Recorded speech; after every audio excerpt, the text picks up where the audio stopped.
Apa nih?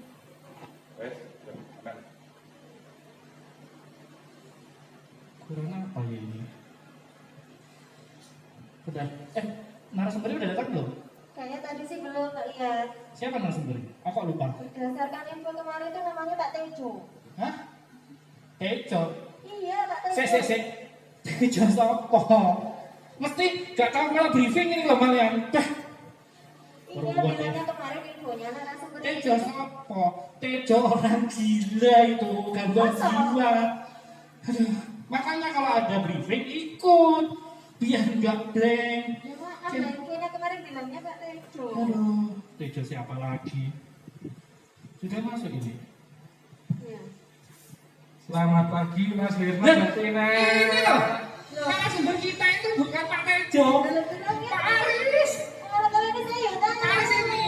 Ada apa? Dan masa bilang narasumber Pak Tejo kan masih satria. Wah, Aduh, Mas Firman bener, Mbak Tina juga bener. maksudnya? Maksudnya gini, ini program untuk ODGJ nih namanya materi ODGJ tentang suci Wateja. Wah, kayak itu aku wis tahu. Makanya ikut briefing. Ya wes, kalian terusin. Aku tanggung jaga nyawanya dulu ya. Siap ya Mas Firman, terima kasih Mas Firman.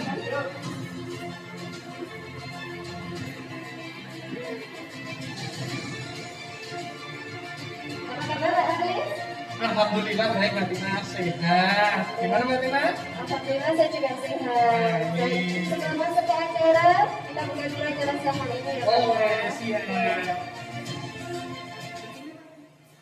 Hai Sobat Bingkai semuanya, jumpa lagi dengan Tina di acara Bingkai, Bincang Kesehatan dan Informasi bersama Puskesmas Perawatan Ngerti Kota Kediri. Baik Sobat Bingkai, tema kita kali ini tuh sangat istimewa sekali, yakni tentang Suci Wateja. Nah, narasumber kita juga nggak kalah menarik juga, dari Pak Aris Andrianto. Jadi Pak Aris Andrianto ini adalah pemegang program jiwa di Puskesmas Perawatan Ngerti Kota Kediri. Baik Pak Aris, sebelum masuk ke acara nih. Nah, dari sebuah inovasi tentu kan ada sebuah proses. Nah, bisa diceritakan mungkin nggih proses awal terbentuknya Suci Wateja ini seperti apa Pak? Oke, terima kasih. Sebelumnya selamat siang Sobat Bingkai dimanapun Anda berada. Kita jumpa di acara Bingkai dengan tema Suci Wateja. Ya, artinya ya, jadi Suci Wateja ini bukan nama orang seperti yang dikatakan Mas Firman tadi. Jadi Suci Wateja itu sebuah singkatan dari inovasi Puskesmas Kletek. Jadi Suci Wateja itu sehat untuk jiwa, tertangani ODGJ-nya, begitu. Jadi ini saya cerita Mbak Tina ya. Jadi terbentuknya Suci Wateja itu awalnya begini. Dulu itu tahun 2016 awal-awal saya memegang program jiwa itu, untuk masalah jiwa, gangguan jiwa itu semua pasien jiwa itu kebanyakan dirujuk. Jadi mintanya masyarakat biar tidak mengganggu pasien itu dirujuk. Namun setelah satu pulang menganu lagi, kambuh lagi. Jadi setelah saya analisa kenapa kok setiap dirujuk pulang kembali kambuh, dirujuk lagi pulang kembali kambuh. Nah, ternyata masalahnya itu pada lingkungan. Jadi pencetusnya itu di lingkungan. Jadi lingkungan keluarga maksudnya? Bisa lingkungan keluarga, bisa lingkungan sosial. Misalnya ada pasien gangguan jiwa, masalahnya putus sekolah, pencetusnya. Nah, setelah dia di sana, dia sembuh di antara pasien-pasien yang gangguan. Setelah pulang, nah, dia kembali ada bully, ada intimidasi dari sosialnya dia, di lingkungannya dia. Kenapa masyarakat tidak bisa menerima pasien? Jadi dia kambuh lagi. Nah, setelah itu saya punya angan-angan bagaimana penanganannya agar pasien itu tidak kembali kambuh, ya. Jadi masalahnya ada di lingkungan. Mengoptimalkan lingkungan itu bagaimana? Nah, ini suatu tantangan bagi saya.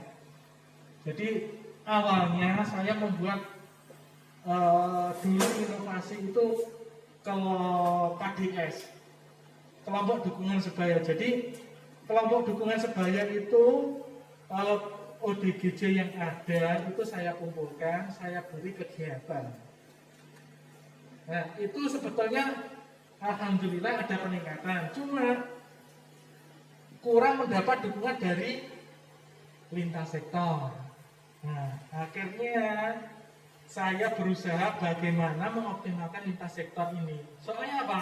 Semua kegiatan kalau tidak ada dukungan dari lintas sektor maka tidak akan berjalan. Jadi saya membuat pilot project itu pertama di Temborjo. Jadi saya koordinasi dengan Kelurahan Temborjo. Kebetulan menurut data di Puskesmas itu dari 32 ODGJ itu hampir 50% itu ada di Temborjo. Jadi Pak Lurah sangat mendukung kegiatan ini. Bagi Pak Lurah juga bingung. Setelah diobati kok kambuh lagi, ini gimana Mas harus penanganannya? Nah, akhirnya kita komitmen dengan kelurahan untuk membuat suatu inovasi ya. Jadi inovasi ini mengkaitkan semua aspek di masyarakat. Nah, inovasi ini awalnya begini, awalnya ada masalah gangguan jiwa. Terus sudah diobati, kambuh lagi. Akhirnya Pak Lurah mengumpulkan RT, saya disuruh memberi wawasan. Dan kita membuat komitmen di sini untuk ODGJ yang ada di RT itu merupakan tanggung jawab RT dan RW setempat. Jadi jika ada ODGJ yang ada di wilayah, jadi RT harus tahu, RT harus mengoptimalkan warganya agar tidak membuli. Nah ini tugasnya RT juga berat. Nah, terus RT harus mengkoordinasikan dengan kader kelurahan dan TRC.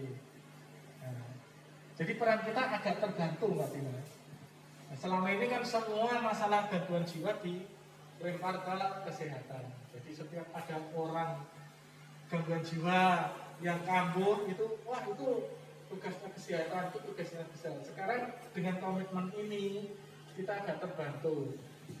Jadi dalam program Sejoyo Tejo ini ada tim ya Pak ya? Nah ini ada tim, jadi kita membuat timnya terdiri dari TRC. Nah ini kepanjangan dari Dinas Sosial. TRC ini Dinas Sosial yang ditempatkan di kelurahan, ada dari pihak kelurahan dan 3 pilar. Nah, jadi peran 3 pilar ini sangat penting karena apa? Jika ada kekambuhan ODGJ mengamuk, ODGJ ini gaduh gelisah, yang pertama ditunjuk adalah 3 pilar ini. Nanti 3 pilar menghubungi kita untuk pengobatan lebih lanjut. Dan untuk tindakan ke masyarakat, penanganan pengawasan minum obat, terus rujukan itu nanti dikerjakan oleh TRC. Karena ada pengalaman begini. Dulu di Kelurahan Temborjo itu ada penderita ODGJ. Mereka tidak punya keluarga, tidak punya identitas. Jadi keluarganya sudah meninggal, dia hidup di padang lara di rumahnya. Nah masalahnya siapa yang mengurusi surat-surat? Misalnya dari kesehatan, ini perlu dirujuk, tapi surat-surat tidak ada. Sangat menyulitkan. Sangat menyulitkan. Nah, dengan adanya tim ini Sejoyo Tejo kita alhamdulillah terbantu. Nanti untuk surat iuran itu diurus oleh TRC. Terus untuk obat juga gitu. Nanti jika ada ODGJ tidak bisa mengambilkan obat keluarganya, nanti dibantu oleh tim TRC ini. Jadi kita memfasilitasi TRC untuk mengambilkan obat dan memantau obat untuk ODGJ tersebut. Nah ini kan ada keselarasan masih dengan program tentunya Pak ya. Nah, Betul, ini, ya, ya. Nah, ini bisa diceritakan mungkin keselarasan yang seperti apa? Nah, ini untuk program jiwa sebetulnya itu sudah ada di PKP maupun di PIS-PK ya. Program Indonesia Sehat itu di item ke-8 itu ODGJ tertangani dengan baik. Jadi ODGJ tertangani dengan baik itu harus minum obat rutin, tidak boleh putus. Nah, ini masalahnya. Kalau tidak ada pengawas, misalnya keluarga atau orang lain, keluarga itu pun kadang terintimidasi oleh ODGJ itu juga takut Mbak meminumkan obat. Tapi kalau orang lain, ODGJ itu kadang lunak. Jadi perlu pemantau obat dari orang lain. Nah itu peran itu diambil alih sementara oleh PRC. Nah nantinya kita kerjasama dengan kader kesehatan, dengan kelurahan untuk membuat tim agar pemantau obat itu tidak hanya dari PRC, mungkin dari nanti kader juga kita libatkan, tidak hanya pemantau minum obat, tapi perawatan sehari-hari pasien ODGJ tersebut. Dan Pak ini sudah mulai ada masuk pertanyaan. Oh iya bisa. Bentar.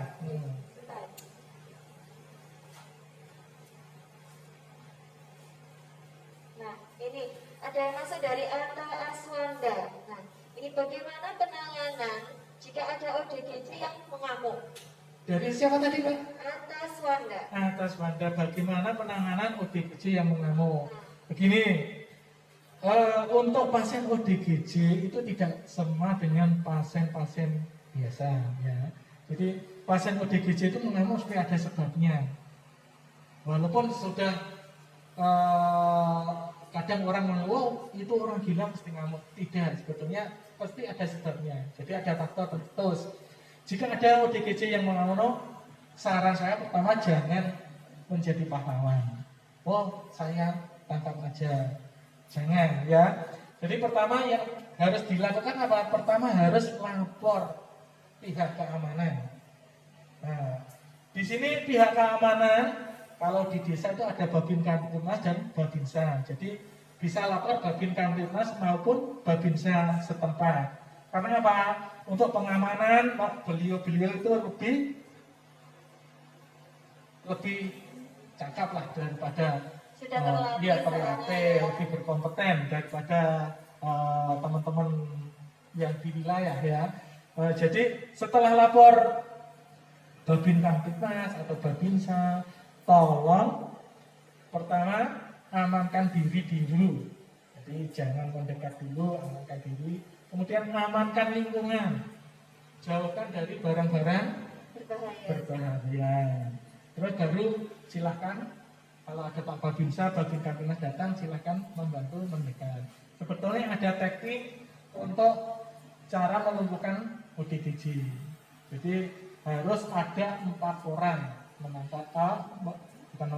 melumpuhkan itu harus ada 4 orang. Kalau 2 orang bahaya. Harus ada 4 orang, samping kanan, samping kiri, depan, belakang.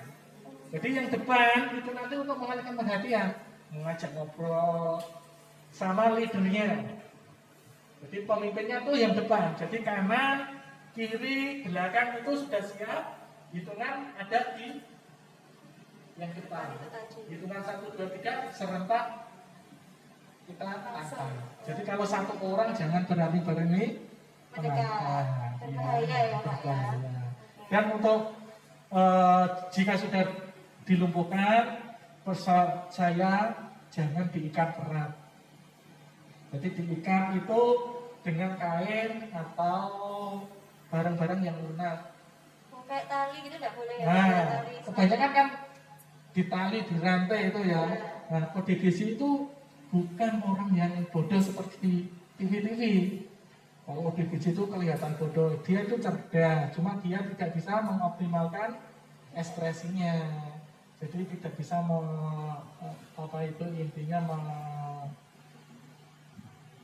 memproses,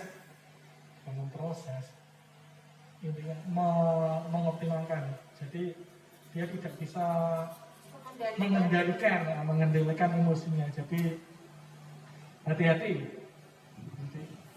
Pak ini ada pertanyaan masuk lagi ini dari Jumaji 47 ya, bahwa ada ODGJ dengan alamat Blibis, Kecamatan Gampeng. Nah, apakah bisa kira-kira meminta obat di wilayah dia tinggal atau saat ini tinggal di berapa? Oke. Jadi untuk ODGJ itu sebaiknya mengambilkan obat itu di wilayahnya. Karena apa? Kalau kita mengambilkan obat di lain wilayah untuk kegiatan penanganan sehari-hari itu tidak tahu. Nah, pengawasan karena apa? Seperti saya katakan tadi. Jadi penanganan ODGJ itu tidak hanya melalui obat. Obat itu cuma 50%. 50%-nya apa? Perawatan di rumah. Jadi kalau mengambilkan obatnya di wilayah, otomatis pemegang program wilayah tidak tahu. Kalau ada rujukan nanti juga sulit. Jadi saran saya tetap mengambil obat di wilayahnya masing-masing. Berarti harus sesuai wilayah Iya. masing-masing berarti intinya ya. Jadi kalau bisa pasien ini dari luar wilayah kemudian waktu tinggal mungkin sementara aja seminggu gitu Pak di wilayah ini, dia mengambil di wilayah pada saat dia tempati sekarang itu nggak bisa ya Pak ya? Sebetulnya bukan nggak bisa, tapi cuma mempersulit nantinya. Soalnya kan obat itu tidak jenisnya macam-macam. Yang dibutuhkan apa nanti nggak tahu perkembangan perjalanannya minum obat itu nggak tahu. Iya. Kalau di puskesmas itu ada buku namanya buku panduan. Jadi di situ ada jadwal minum obat, ada obatnya apa, jenisnya apa. Terus satu lagi yang menjadi keunggulan inovasi itu setiap ODGJ itu mempunyai buku. Jadi ada obat serta pekerjaan. Jadi pekerjaan sehari-hari yang bisa dilakukan. Itu nanti di checklist. Misalnya pasien ODGJ itu kebanyakan kan mereka orang-orang awam itu ngamuk itu. Dia bisa dikaryakan. Jadi misalnya hari ini menyapu, besok, nah dia kan aktivitas sehari-hari bisa. Nah, itu untuk latihan sehari-hari. Jadi untuk menuju kesembuhan itu harus latihan seperti itu. Mungkin ini kan masyarakat juga pengen tahu Pak ya, kira-kira keuntungan dengan adanya Sujiwa Teja ini seperti apa ya Pak ya? Nah ini pertanyaan yang bagus Pak ya. Jadi dengan adanya Sujiwa Teja itu masyarakat lebih care terhadap ODGJ. Jadi mereka ikut merasakan, oh ternyata merawat ODGJ itu tidak semudah yang dibayangkan. Nah, dulunya kan diobati sembuh, ternyata masalahnya kan di lingkungan. Nah, buli masih ada, terus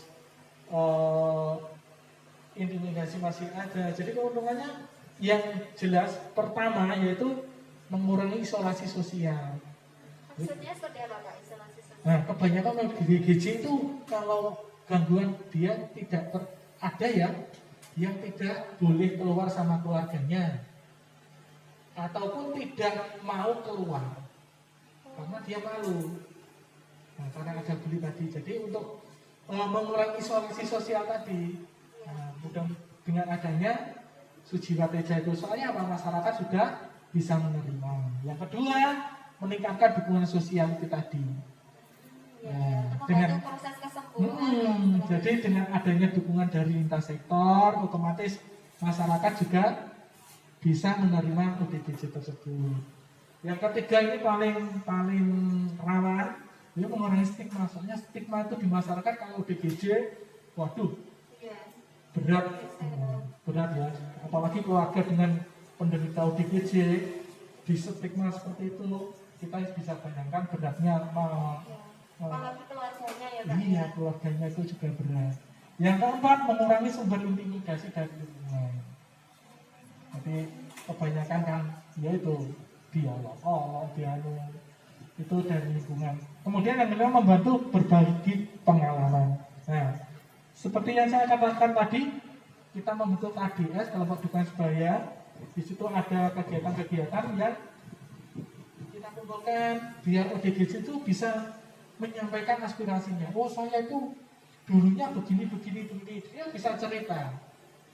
bisa yang cerita. dirasakan, apa yang dikeluhkan. Selama ini kan belum mungkin belum pernah ada ya mengumpulkan ODGJ untuk menyampaikan unek-uneknya, itu kan belum pernah Belum ada. pernah Iya. Iya. Ya kita coba rangkul itu. Kemarin kita sudah melakukan itu, walaupun belum semua ODGJ, karena apa? Yang kita kumpulkan itu ODGJ yang sudah mandiri, jadi sudah bisa dilepas lah istilahnya. Nah, kalau dia masih belum mandiri ya kita belum bisa melepas, kita masih melakukan kunjungan rumah seperti itu. Baik, ini tadi kan pilot projectnya Pak Aris kan di Tempurjo, Pak. Iya benar. Nah, ini terkait dengan kasus tadi ya. Iya, soalnya kasus kebanyakan di Tempurjo. Oh, seperti itu. Baik, ini tadi kita dengar dari tim ada tamu dari Kelurahan Tempurjo, Pak. Nah, ini kebetulan, ini Nah, nanti bisa cerita banyak ya. Dimanfaatkan Iya. dengan kedatangan dari beliau, Iya. nanti beliau bisa cerita secara langsung pengalaman daripada penanganan ODGJ di wilayahnya. Iya, Nah, ini soalnya Tempurjo itu memang penanganannya lebih sudah ini ya, Iya. optimal istilahnya ya, dukungan dari berbagai pihak. soal dukungannya baik dari kelurahan. Oke, baik. Baik, terima kasih Pak Aris ini. Monggo Bapak dari Kelurahan Tempurjo. Ini. Monggo Bapak. Oke. Silakan ya.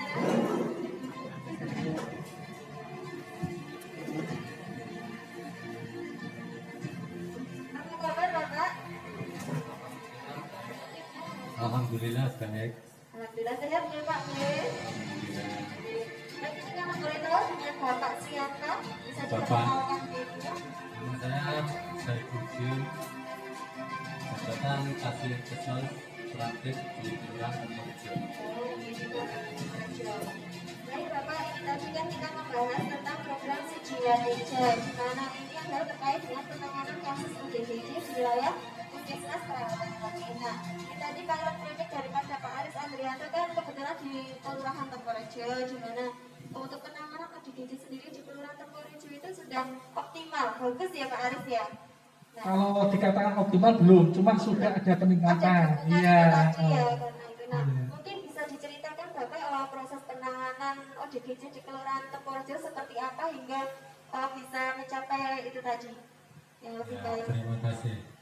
Untuk penanganan ODGJ di kelurahan kami melibatkan untuk langkah awal kami melibatkan 3 pilar, mengajak 3 pilar, terus nanti ditindaklanjuti menghubungi Puskesmas Ngedet sebagai dalam hal ini untuk proses pengobatannya. Jadi langkah-langkah apa yang harus kita lakukan nanti kita tindak lanjuti bersama DRC. Oh, seperti itu. Sebagai pengalaman Bapak ini kemarin juga mengurusi Mbak Erna Pak ya. Ya.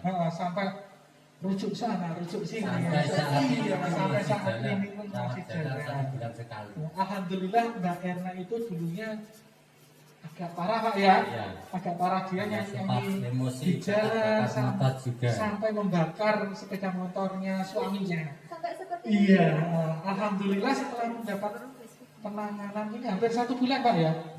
Hampir 1 bulan itu Mbak Erna sudah pernah mendapat pelatihan. pelatihan. Iya, itu diusulkan oleh PRC setempat ke dinas sosial, akhirnya mendapat pelatihan menjahit kalau nggak salah kemarin itu. Dan kondisi emosinya sudah terkontrol. Oh, seperti itu. Nah, ini tadi kan Bapak menyebutkan tentang 3 pilar ya Pak ya. Nah, 3 pilar itu siapa saja Pak? Yang 3 membantu pilar itu dalam terdiri prosesnya? dari Pak Lurah Tempurjo Oke. sama Babin Kamtibmas dari Polsek Pesantren, juga Babinsa dari Koramil Pesantren. Oh, seperti itu. Oke. Nah, ini mungkin Pak Aris ada kesempatan ya, ngomong Bapaknya rawuh di sini, mungkin ingin tahu perkembangan atau gimana di Kelurahan Tempurjo, saya persilahkan.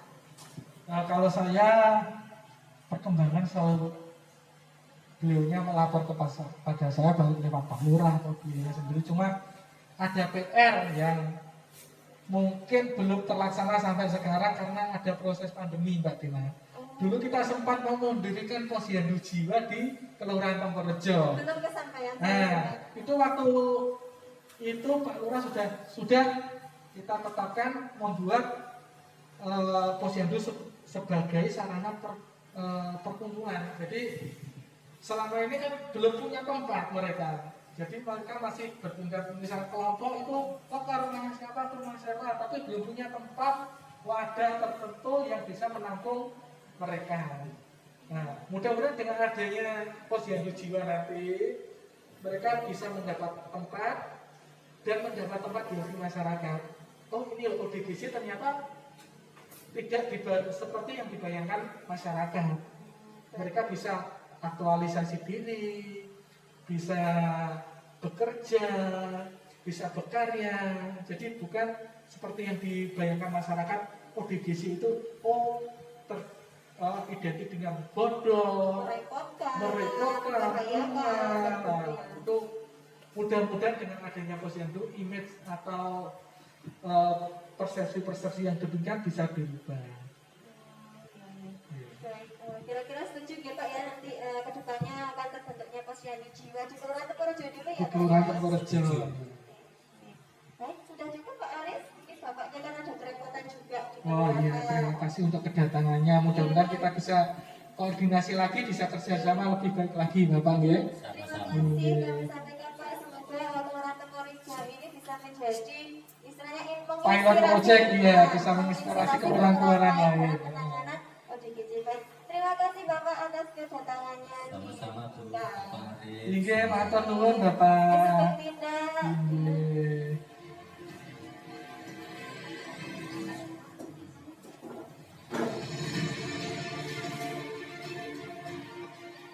Nah ini tadi Bapak siapa namanya? Pak Kasih Kesosnya itu memang kalau di Tempurrejo itu semua digerakkan. Tidak hanya Kasih Kesos, stafnya itu kalau ada UDGJ seluruh turun semua.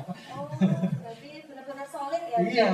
Jadi Kelurahan Tempurrejo. Baik, ini kembali ke pertanyaan tadi sudah ngomong. Oh iya betul. Ini ada dari Septiana A. Bagaimana jika ini berkonsultasi masalah jiwa di Puskesmas Motih, Pak? Nah ini kita tidak hanya punya program Sujiwa Teja, Mbak. Jadi Sujiwa Teja itu kita prioritaskan untuk ke masyarakat, terutama yang ODGJ, ya, orang dengan gangguan jiwa berat, ya. Nah, bagaimana kalau ada masalah-masalah? Jadi kegiatan program jiwa itu tidak hanya menangani masalah ODGJ atau orang dengan gangguan jiwa berat. ODMK, orang dengan masalah kejiwaan. Misalnya, Mbak Tina nggak bisa tidur 3 hari, mikir, lah itu bisa dikonsultasikan. Nah, itu kita punya namanya klinik Kejora. Kejora. Juga namanya ya. Nah, klinik Kejora itu singkatan juga, bukan bintang ya. Jadi Kejora itu singkatan dari kesehatan jiwa berorientasi keluarga. Nah, jadi di sini jika ada masalah kejiwaan ya, jadi bukan gangguan jiwa, belum mengganggu lah istilahnya, itu bisa dikonsulkan ke klinik Kejora. Nah, nanti ada dokter-dokter dan perawat-perawat yang sudah mendapat pelatihan. Berarti istilahnya Sujiwa Teja di sini sangat benar-benar membantu programnya Pak Aris ya dalam ODGJ di wilayah Puskesmas Kecamatan Motih. Baik, ini ada pertanyaan lagi Pak dari Siti 3817. Ya. Oke. Bagaimana cara merawat pasien ODGJ di rumah sementara pasien tinggal sendiri di rumah, nggak ada keluarganya? Nah, ini. Penanganannya seperti apa? Nah, kalau ada pertanyaan-pertanyaan ini kan ada hubungannya dengan Sujiwa Teja tadi. Iya. Ya. Memang kebanyakan gangguan jiwa itu masalahnya yaitu yang merawat itu tidak ada, Mbak Tina. Kesulitan yang merawat. Nah, dengan adanya Sujiwa Teja itu, siapa yang merawat? Masyarakat akhirnya. Dengan keikhlasannya. Karena keikhlasan apa? Dia merasakan, oh ternyata kalau tidak saya rawat, orang ini nanti malah mengganggu masyarakat. Nah, itu jadi Bukannya sewa RT nanti, RT lapor siapa? Lapor TRC, lapor 3 pilar, lapor Jadi sekarang RT itu sudah tidak seperti dulu. Kalau dulu RT, Pak, gimana kalau ada ODGJ itu kan tanggungannya. Sekarang enggak. Kalau ada ODGJ baru misalnya atau ODGJ mau, Pak RT sudah bingung. Sudah lapor sana, lapor sini. Pak, obatnya saya ambilkan, Pak. Sudah menawarkan diri begitu. Jadi enggak seperti dulu. Pak, dirujuk saja kalau dulu begitu. Sekarang enggak. Pak, obatnya saya ambilkan biar enggak ngamuk. Nah, sekarang begitu. Berarti ada kesadaran dari berbagai lingkungan di sekitar. Iya, dengan adanya program ini, ya itu image-nya masyarakat sudah mulai berubah walaupun belum yang kita harapkan. Terus sedikit-sedikit mudah-mudahan nanti bisa merubah image atau stigma masyarakat terhadap ODGJ. Iya. Nah, ini ada pertanyaan lagi dari Wan Aziz. Bagaimana penanganan pasien gangguan jiwa di masa pandemi? Nah, sekarang kan agak sulit ya Pak ya, Iya. masa seperti ini. Nah, penanganannya seperti apa? Nah ini kita kemarin agak kesulitan. Jadi pasien-pasien dengan gangguan jiwa itu biasanya itu dikunjungi, sekarang kan tetap dikunjungi dengan protokol kesehatan. Nah, kita susahnya kan kalau keluar tuh bagaimana. Nah, kita punya ide. Kemarin untuk perawatan gangguan jiwa itu masalah sehari-hari ya, keluhannya sehari-hari itu nanti yang menangani istilah melaporkan itu kader. Jadi kader itu sudah dikelompokkan, kader Beli Suci dan kader Joyoboyo. Nah itu nanti kader masing-masing wilayah sudah punya peta. Oh saya menangani ini.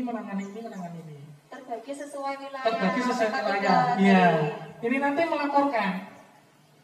Misalnya pasien A yang melaporkan kader A, Pak, melalui media sosial ya, melalui apa ini pasien ini keluarnya ini, misalnya nggak mau minum obat, ya itu nanti dicek benar-benar nggak mau minum obat apa tidak, itu bukan kadernya nanti TRC. Nah, TRC yang dari dinas sosial itu nanti dia datang, soalnya apa yang mengambilkan obat kan dia. Nah, nanti yang memantau dia, kok nggak mau minum obat apa? Kita dilaporkan ke kita. Nah, misalnya nggak mau minum obat, karena obatnya diberikan keluarga semua. Jadi kadang nggak mau minum kan? Nah, itu nanti kita edukasikan sekali saja. Maksudnya sekali minum itu ya diberikan, jangan diberikan semua. Itu. Baik, ini ada satu lagi ya pertanyaan dari Chandritia. Bagaimana cara deteksi dini gangguan jiwa? Nah, deteksi dini gangguan jiwa itu kita sebetulnya sudah melakukannya secara periodik. Dalam arti gini, kita screening gangguan jiwa itu tidak hanya ke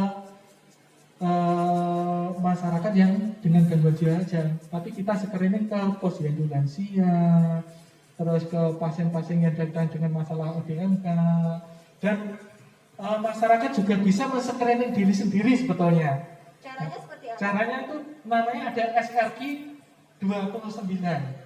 Nah, bisa dijelaskan mungkin. Nah, itu nanti ada pertanyaan Mbak Tina sebanyak 29 item. Nah, di situ nanti misalnya apakah Anda sulit tidur, apakah Anda sulit makan, itu nanti ada pertanyaan. Tinggal nyentang aja. Nyentang. Nanti dianalisa Nah, seperti itu. nanti ada skor, misalnya skor 1 sampai 5 yang iya berarti itu ada gangguan. 5 sampai 10 ada gangguan agak berat. Nanti kalau 15 ke atas ya gangguan jiwa berat gitu. Jadi ada skornya dan masyarakat bisa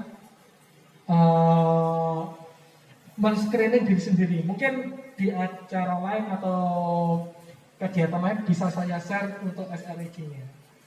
Oh iya, baik, terima kasih Pak. Nah ini satu lagi ya pertanyaan ini karena terkait waktu juga. Niken Taniaku. Nah Pak, kalau ada pasien gangguan jiwa yang bagaimana ya harus dibawa ke rumah sakit? Nah ini, Jadi tidak semua gangguan jiwa itu harus dirawat di rumah sakit.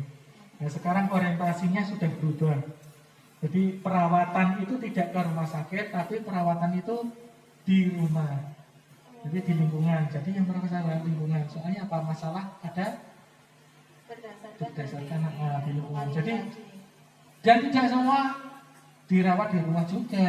Jadi ada yang gaduh gelisah, yang tadi ngamuk sampai mau mencelakai diri sendiri atau orang lain. Nah itu harus ditenangkan dulu di rumah sakit karena ada obat-obatan yang harus dimasukkan dan tidak bisa dimasukkan di rumah.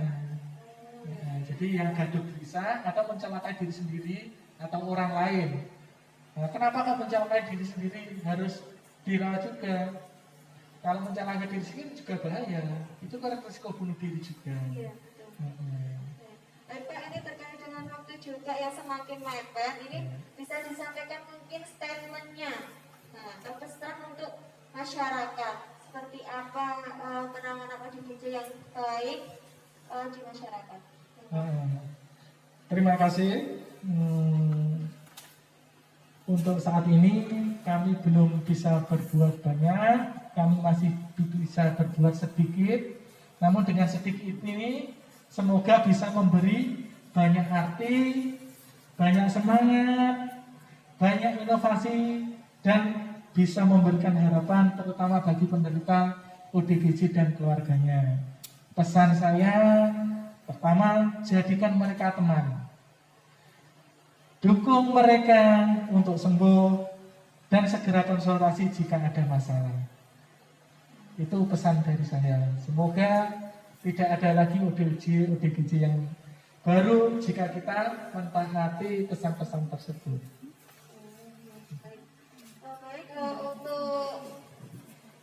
Baik, baik Pak Aris, sebelum kita akhiri acara ini, mohon maaf ya Sobat Bingkai ya, bagi pertanyaan yang mungkin belum bisa dijawab oleh Pak Aris di sini, nanti akan kita jawab secara offline ya di Instagram kami. Dan jangan lupa terus ikuti Bingkai pada hari Jumat pukul 10 sampai 11 siang hanya di Instagram Puskesmas Perawatan Ngerti. Bisa juga ikuti di Facebook kami Puskesmas Perawatan Ngerti ataupun di YouTube Puskesmas Perawatan Ngerti. Nah, saya akhiri bincang-bincang pada siang hari ini. Kami beserta kru yang bertugas mengucapkan terima kasih pada Sobat Bingkai semuanya. Jangan lupa ya terus pantau Instagram kami dan video kami secara live setiap hari Jumat pukul 10 sampai 11 siang. Jangan lupa tetap menjalankan protokol kesehatan, yakni dengan menggunakan masker, cuci tangan, dan jaga jarak. Salam sehat, Sobat Bingkai. Sampai jumpa.